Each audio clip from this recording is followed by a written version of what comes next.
Donc, chers élèves, soyez les bienvenus à notre dernière séance, la séance intitulée l'histoire de la philosophie. Donc, nous sommes à notre 9e séance. Je suis votre professeur Konaté, votre professeur de philosophie. Nous sommes toujours sur la compétence 3, traiter une situation relative à l'histoire de la philosophie par la connaissance des auteurs et de leurs pensées. Thème aperçu sur l'histoire de la philosophie. Après les 3 premières périodes, donc nous allons achever cette leçon par la 4e période, notamment leçon 4, la période contemporaine. Introduction. Les historiens de la pensée sont unanimes à faire coïncider l'époque contemporaine avec la première moitié du 19e siècle. En effet, le 20e siècle commence pour eux à proprement parler avec la fin de la Première Grande Guerre. La Première Guerre mondiale.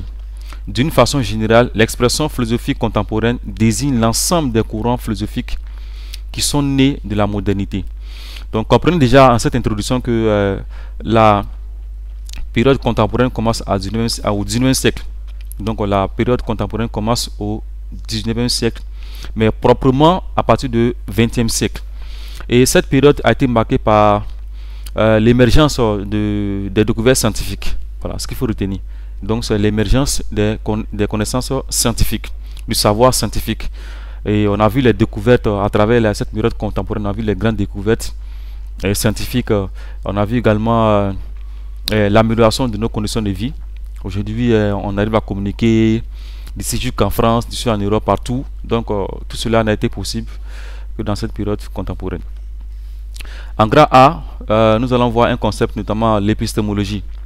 Étymologiquement, l'épistémologie vient de l'anglais épistémologie, constitué du grec ancien épistémé, ça veut dire science, savoir, et du suffixe logie, donc épistémologie. Donc c'est composé de épistémé, voilà, qui est le préfixe, et du suffixe logie, du grec logos, science, discours, parole. Donc suffixe, le suffixe logie, logie ça vient du grec logos, logos veut dire discours, ça veut dire la parole. L'épistémologie est la partie de la philosophie qui a pour objet une étude critique des principes, des concepts fondamentaux, des méthodes, des pratiques, des théories et des résultats des différentes sciences. Cela voudrait dire quoi? Cela voudrait dire que l'épistémologie est une science, une doctrine philosophique qui consiste à étudier la scientificité des connaissances, des savoirs, des domaines scientifiques. Donc c'est d'analyser les domaines scientifiques et de voir leur mode opératoire, comment ces sciences-là fonctionnent. Un exemple, on peut appliquer l'épistémologie en philosophie dans la mesure où l'épistémologie va permettre de chercher à connaître comment la philosophie fonctionne. Tu vois, il y a également aussi l'épistémologie en mathématiques, chercher à savoir comment la mathématique fonctionne, ça va.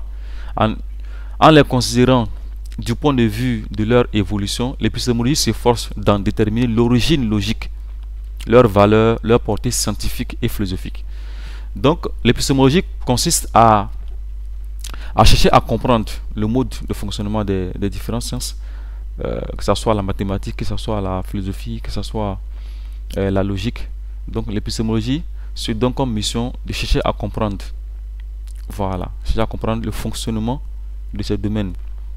Ça s'appelle l'épistémologie. Nous allons voir maintenant chez Gaston Bachelard comment la science est-elle élaborée. La position de Gaston Bachelard par rapport à l'élaboration de la science. Gaston Bachelard, tout comme Emmanuel Kant, pense qu'il y a une exigence de synthèse entre la théorie et l'expérience pour parvenir à la connaissance.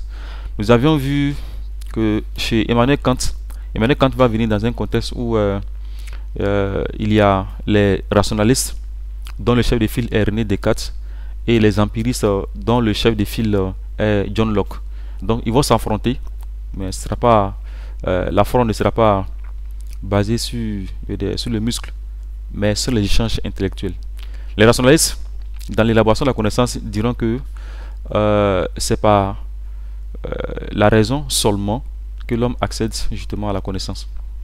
Ils vont donner un pouvoir absolu à la raison. Pour eux, c'est par la raison que l'homme acquiert la connaissance. Vous comprenez? Et en même temps aussi, les empiristes, dont le chef de file est John Locke, diront que ne peut faire objet de connaissance que ce qui émane de l'expérience. Voilà, donc ils vont faire ce débat-là. Emmanuel Kant va venir les concilier. Pour lui, il faut la raison également avec l'empirisme, l'expérience pour parvenir à la connaissance. Il dira que il faut le concept et l'intuition. Sans les concepts et l'intuition, l'homme ne peut parvenir à la connaissance. Voilà, les concepts et l'intuition. Le concept qui est produit par la raison, l'intuition qui est produite par la sensibilité, donc l'expérience des objets. Donc sans concept et intuition, il n'y a pas de connaissance.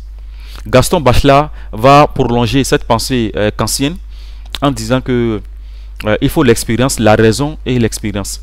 Sans la raison et l'expérience, on ne peut parvenir à la connaissance. Gaston Bachelard est un scientifique, c'est vrai. On dirait que les scientifiques procèdent par l'expérimentation.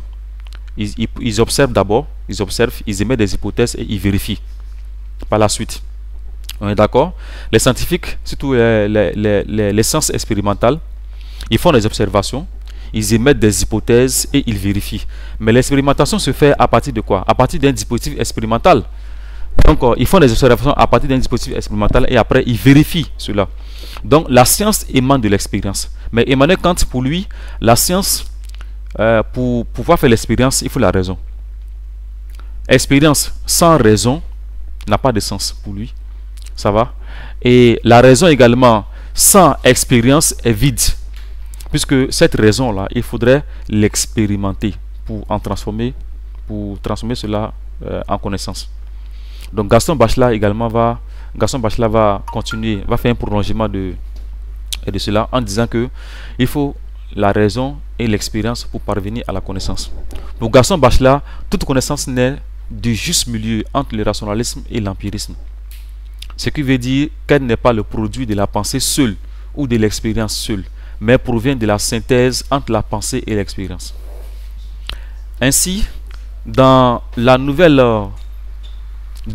Esprit Scientifique, qui est un de ses ouvrages, Nouvel Esprit Scientifique,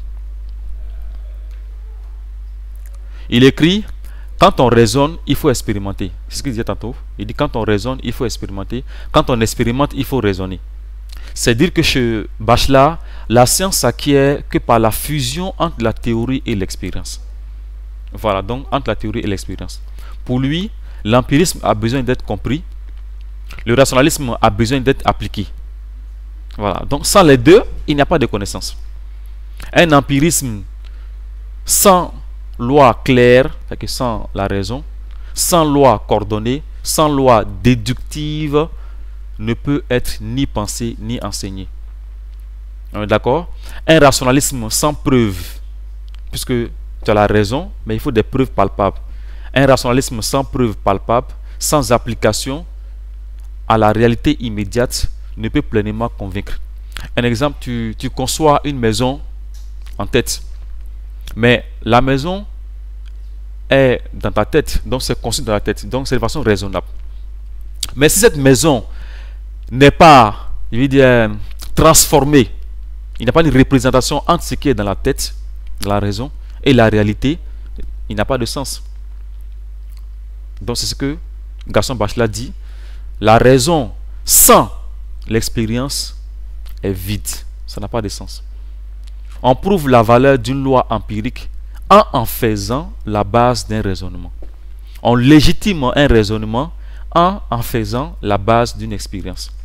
En somme, pour Bachelard, la science est la somme de preuves et d'expériences, somme des règles, des lois, d'évidences et des faits.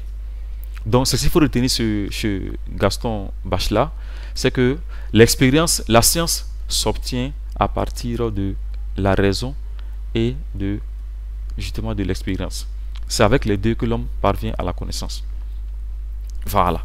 Donc, voici ce qu'il faut retenir de cette leçon, de la première partie de cette leçon, la période contemporaine, qui a été marquée par les découvertes scientifiques, donc le mode, l'élaboration de la connaissance scientifique. Voilà. Donc, la période contemporaine a été marquée par l'élaboration de la connaissance scientifique. Maintenant, comment parvenir à la science? Voilà. Comment parvenir à la science? Comment parvenir à la connaissance? Les rationalistes diront que pour acquérir la connaissance, il faut la raison.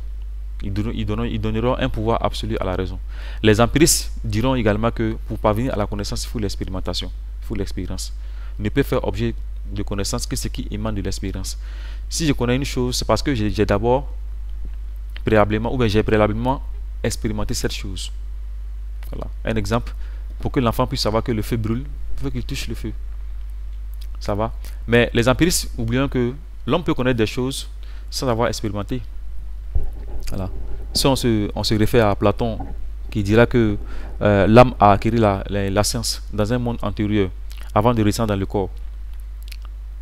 Voilà. Donc les empiristes diront qu'il n'y a pas de connaissance antérieure, tout s'acquiert par expérience. Voici ce débat-là. Et Emmanuel, quand il viendra trouver ce débat, il va tenter de les concilier. Il dira que c'est avec la science, avec la raison et l'expérience que l'homme acquiert la connaissance. Gaston Bachelard va prolonger cette pensée, voilà, en disant que sans la raison, il n'y a pas de connaissance, sans également l'expérience, il n'y a pas de connaissance. Donc il faut les deux, il faut la fusion des deux. Voilà, donc voici ce qu'il faut retenir de cette première partie, la première partie de ce cours. Merci pour votre attention. Je crois que voilà, donc vous allez bien suivre le cours et nous aurons en tout cas un moment d'échange.